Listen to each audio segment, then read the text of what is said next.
हे guys, welcome lecture number 16 में। और इस लेक्चर में हम लोग समझने वाले हैं एक्सेप्शन हैंडलिंग के बारे में कि एक्सेप्शन हैंडलिंग क्या होती है। ठीक है, देखिए मान लीजिए अगर हमारे कोड में कहीं भी एरर आती है तो पाइथन जनरली क्या करता है, उस कोड को स्टॉप कर देता है और यहाँ टर्मिनल में नीचे हमें एक एरर मैसेज शो कर देता है कि आपके कोड में एरर आई है, उस एरर को आप सॉल्व कीजिए तभी आपका प्रोग्राम चलेगा, अदरवाइज नहीं चलने वाला। तो जो वो एरर होती है वो किस टाइप की एरर हो सकती है। मान लीजिए यहाँ मैं प्रिंट करता हूँ, यहाँ पे मैंने कर दिया एक्स और एक्स को मैंने इनिशियलाइज ही नहीं किया और मैं प्रिंट कराने की कोशिश कर रहा हूँ, तो क्या होगा, ये मेरा एरर आने वाला है। ओके अच्छा, मैंने अगर कोई नंबर ले लिया और उसको मैं डिवाइड कर रहा हूँ 0 से और प्रिंट करने की कोशिश कर रहा हूँ, तो क्या आएगा, डिवीजन बाय 0 की मेरी जो है वो एरर आने वाली है। मान लीजिए कोई लिस्ट मैंने क्रिएट की है, उस लिस्ट के अंदर 2 ही आइटम मैंने ऐड किया, अब मैं चाहता हूँ कि मेरे को 10th इंडेक्सिंग वाला जो आइटम है वो शो कराओ, जो कि पॉसिबल नहीं है, एग्जिस्ट नहीं करता, तो कैसे आएगा, तो आउट ऑफ रेंज वाली एक्सेप्शन वहां पे आ जाएगी। लेकिन एक चीज और, मैं यहाँ पे कुछ प्रिंट स्टेटमेंट आपको लिख के दिखा देता हूँ। देखिए अब इस यहाँ पे मैं क्या करने वाला हूँ, यहाँ पे मैं एक डिवीजन बाय 0 की मैं एक्सेप्शन अकर कर देता हूँ। ठीक है, 4 डिवाइडेड बाय 0।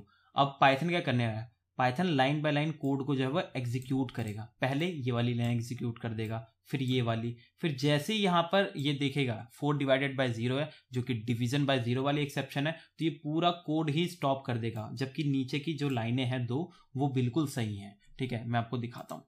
ठीक है, ये देखो, ये ऊपर की 2 लाइनें बिल्कुल चल गई, सही थी, और उसके बाद मेरे को एरर दे दिया और मेरा प्रोग्राम इसके बाद लाइंस मेरी चाहे सही हो या गलत हो वो प्रिंट ही नहीं करने वाला, वो पूरा कोड ही स्टॉप कर दिया। ठीक है, मैं चाहता हूं कि अगर मेरी लाइन ये अगर मेरी एरर ये 3rd लाइन पे आई है तो मेरे को बता दे कि हाँ जी आपकी ये 3rd लाइन पे एरर आई है और जो आपकी बची हुई जो सही लाइन है वो एग्जीक्यूट हो जाए, ये सिर्फ मेरे को इतना बता दे। तो इस चीज के लिए हम क्या करते हैं, एक्सेप्शन हैंडलिंग का हम यूज करते हैं कि मेरा प्रोग्राम जो है वो स्टॉप तो नहीं होगा, लेकिन जहां पे एरर आएगी ना ये जरूर आपको बता देगा। तो ये कैसे पॉसिबल हो पाता है, ये पॉसिबल हो पाता है ट्राई, एक्सेप्ट और फाइनली के। ठीक है ना, ट्राई, एक्सेप्ट और फाइनली का यूज करके हम इसको पॉसिबल कर पाते हैं। ठीक है, मैं आपको यहां पे लिख देता हूं, ट्राई, एक्सेप्ट और फाइनली। ठीक है, ये 3 हम यहाँ पे ये कीवर्ड्स यूज करके हम यहाँ पे अपनी एरर को हैंडल करते हैं। ट्राई के अंदर हम वो कोड लिखेंगे जहां पे हमें आशंका है कि एरर आ सकती है, जैसे कि ये 3rd लाइन वाला 4 डिवाइडेड बाय 0 वाली, तो हम इसको कहाँ पे, ट्राई के अंदर लिखने वाले। एक्सेप्ट, अगर हमारी एक्सेप्शन आती है तो ही हमारा एक्सेप्ट ब्लॉक चलेगा, अदरवाइज हमारा एक्सेप्ट ब्लॉक नहीं चलने वाला। तो मैं एक्सेप्ट ब्लॉक के अंदर क्या कर दूंगा, मैं एक प्रिंट स्टेटमेंट लगा दूंगा और उसके अंदर लिख दूंगा मैं एक्सेप्शन इज अकर्ड, यानी कि एक्सेप्शन यहां पर आई है। ठीक है, और फाइनली देखिए, फाइनली एक ऐसा ब्लॉक है, ये हमेशा आपका चलता है। आपकी एरर जो है वो आए या ना आए, फाइनली हमेशा एग्जीक्यूट होगा ही होगा। ये ऐसा क्यों है, देखिए कई बार क्या होता है कि हमें जब हम डेटाबेस कनेक्टिविटी वगैरह करते हैं तो वहां पे हम कनेक्शन को ओपन करते हैं और क्लोज करते हैं, तो हमें कभी कभार कनेक्शन जो है वो कनेक्शन को क्लोज करना कंपलसरी होता है, तो वो हम फाइनली के अंदर डाल देते हैं।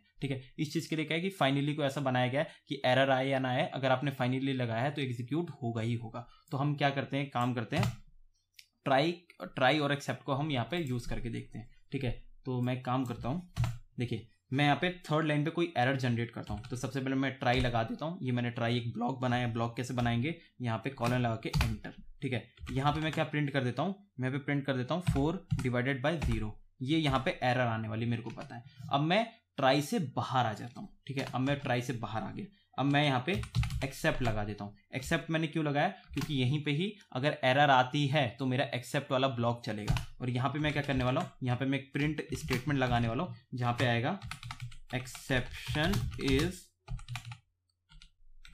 अकर्ड। ठीक है, यहाँ पे एक्सेप्शन इज अकर्ड। ओके, अब देखिए यहाँ पे क्या होगा, मैं आपको बताता हूँ। अब पाइथन आएगा, यहाँ से पहली लाइन देखेगा, एग्जीक्यूट कर देगा, दूसरी लाइन भी एग्जीक्यूट कर देगा, तीसरी लाइन में यहाँ देखेगा अच्छा ट्राई चला यहाँ पर, तो ये देखने वाला है, और इसने देखा यहाँ पे प्रिंट हो रहा है 4 डिवाइडेड बाय 0 जो कि एक एक्सेप्शन है। ठीक है, तो ये क्या कर देगा, ये देखेगा अगर एक्सेप्ट ब्लॉक अगर यहाँ पे एक्सेप्ट ब्लॉक है तो ये एक्सेप्ट ब्लॉक वाली चीज को यहाँ पे ये क्या कर देगा, प्रिंट कर देगा। तो क्या आ जाएगा, एक्सेप्शन इज अकर्ड, और बाकी के नीचे जो 2 लाइनें हैं वो भी यहाँ पे प्रिंट करने वाला है। मैं आपको दिखा देता हूं,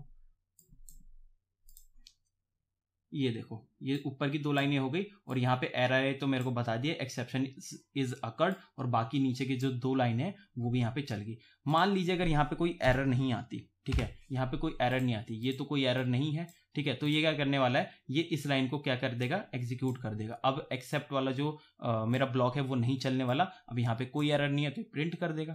तो अब देखना, ये देखो यहाँ पे इसने प्रिंट कर दिया, देखो 4 यहाँ पे प्रिंट हो रहा है साफ साफ। अच्छा मान लीजिए अगर मैंने यहाँ पे लिखा होता नेम, जो कि यहाँ पे नेम नाम का मैंने नेम इनिशियलाइज नहीं किया और मैं प्रिंट करा रहा हूँ, तो भी यहाँ पे दिखा देगा एक्सेप्शन इज अकर्ड। तो इस तरीके से करते हैं। अच्छा एक चीज़ और, मैंने आपको फाइनली की भी बताया था कि मैं एक फाइनली ब्लॉक भी लगा के आपको दिखा देता हूँ, और इसके अंदर मैंने क्या कर दिया, इसके अंदर मैं प्रिंट कर देता हूँ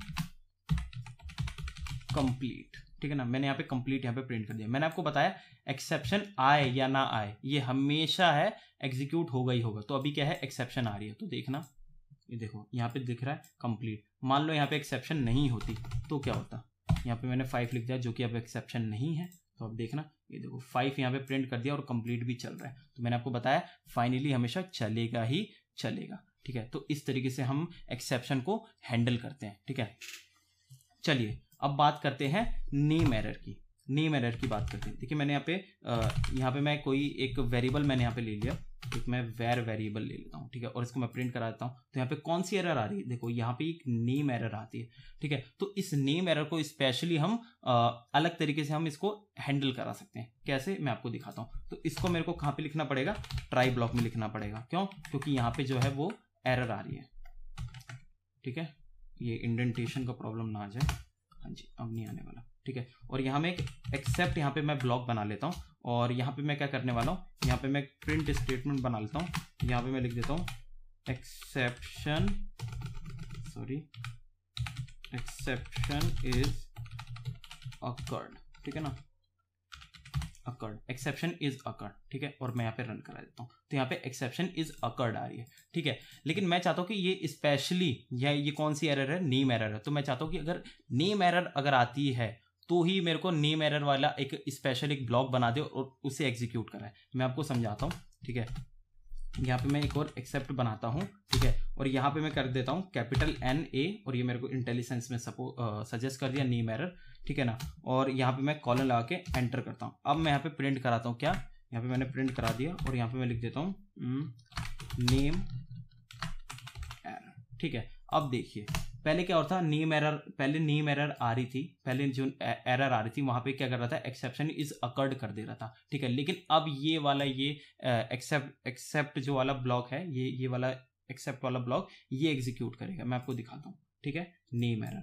अच्छा मान लीजिए अगर यहाँ पे कोई और एरर होती, 4/6/0 वाली एरर होती, तो कौन सा होता है, ये डिवीजन एरर होती, ठीक है। लेकिन ये नेम एरर तो नहीं है, तो इसलिए ये एग्जीक्यूट नहीं होगा, ये नीचे वाला एग्जीक्यूट होगा, एक्सेप्शन इज अकर्ड, ठीक है। ये देखो एक्सेप्शन इज अकर्ड। तो ये था स्पेशली हम नेम एरर के लिए भी अलग से हमने वो बना दिया, एक ब्लॉक बना दिया, ठीक है। अच्छा अब बात करते हैं कस्टम एक्सेप्शन क्रिएट की। मतलब आप अपना खुद का एक्सेप्शन अकर करा सकते हो, यानी कि आप अपनी एक्सेप्शन रेज करा सकते हो, ठीक है। मैं आपको दिखाता हूँ। मैंने एक वेरिएबल ले लिया एज, ठीक है, एज मैंने एक वेरिएबल ले लिया, यहाँ पे मैंने दे दिया 12, ठीक है। इफ अगर मैं कंडीशन लगा रहा हूँ यहाँ पे, इफ एज लेस देन 18 होगा तो क्या करे, ये रेस कर दे, रेस कीवर्ड है, रेस कर दे EX, और यहाँ पे मेरे को नीचे सजेस्ट कर दिया एक्सेप्शन, रेज एक्सेप्शन यहाँ पे अकर कर दे।